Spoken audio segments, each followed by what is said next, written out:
Now, of course, people splice this to be in chronological order to pass more details. In the correct order, you can better spot certain expressions, like the brief happiness from the mum when the daughter awakes and dying from keeping her eyes on her child, the fear and relief of the dad when finally grabbing his daughter, or the fact that in her final moments, the infection of the zombie virus seems to fade away on the girl's body. First her arm and then her face. But this is likely more so to contribute to hiding her injuries in the first moments of the trailer when you're clueless. Or you could take it on as your personal headcanon that she dies as a human rather than a zombie, since the host of this infection no longer sees her as a useful vessel anymore, and that final tear she's brewing at the very first moments of the trailer are actually her true human feelings coming out post-trauma, fully aware of everything that's just happened. But that depends on how much you personally feel like suffering today. A headcanon I at least accept is, judging by the bodies you can find as an Easter egg in-game, the parents die holding hands together, or very nearly holding hands together. 14-year-old me then proceeded to watch every reaction I could possibly find on the trailer and more. Shame the actual game came out to be quite naff in comparison. In fact, I think this trailer was the one that ironically broke my trust on cinematic trailers as accurate marketing.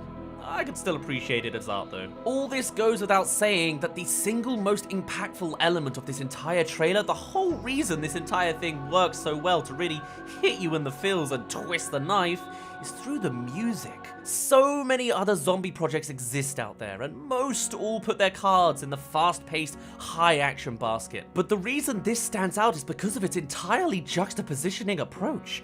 You likely heard the music in the background here, but it was leaning fully on that emotional, somber approach. Something you just don't get with zombie stuff very much. We met these characters for barely 3 minutes, and yet we were more invested in this tiny family unit over the countless zombie IP characters that exist in droves. And then, Dead Island made another, the trailer for Dead Island 2. It's not going for emotional anymore. It became exactly what it despised. And actually, developer-wise, there were all sorts of breakups and conflicts between the creators and the company that bought and funded the IP. Still, bam!